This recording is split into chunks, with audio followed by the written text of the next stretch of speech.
Oke, kita semua udah pada tahu lah ya apa yang terjadi sama Tempo. Mereka dikirimin kepala babi. Gue jadi pengen cerita mengenai suatu periode dalam hidup gue waktu gue masih SMP dan itu zaman Orde Baru yang terjadi.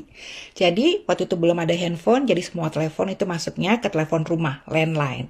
Dan di dalam periode ini yang rentangnya kurang lebih sekitar beberapa bulan, itu hampir setiap sore, sekitar jam 4, setengah 5 sore, itu ada telepon masuk ke rumah.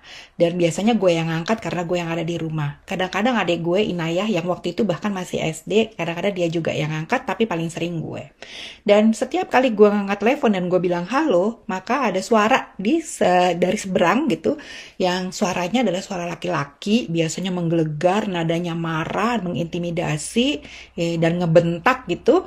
Terus dia akan ngomong, "Heh, bilang sama bapak kamu, suruh dia berhenti bicara. Kalau enggak, kamu akan saya kirimin kado yang bagus banget dan gede, isinya kepala bapak kamu." Gitu. Abis itu dia ketawa-tawa, abis itu dia tutup telepon.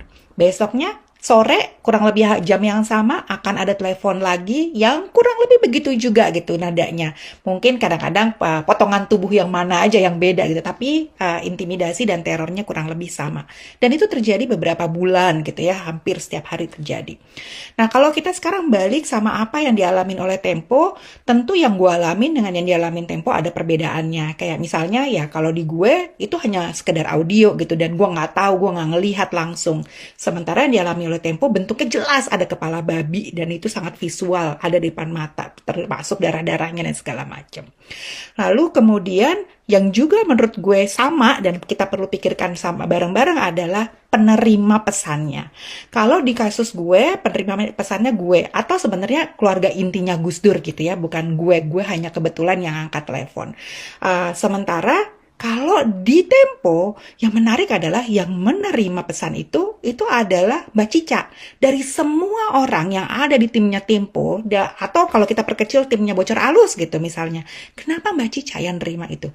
Kenapa dua-duanya menargetkan perempuan dan bahkan di dalam kasusnya keluarga Gus Dur, anak-anaknya yang masih minor gitu, masih di bawah umur.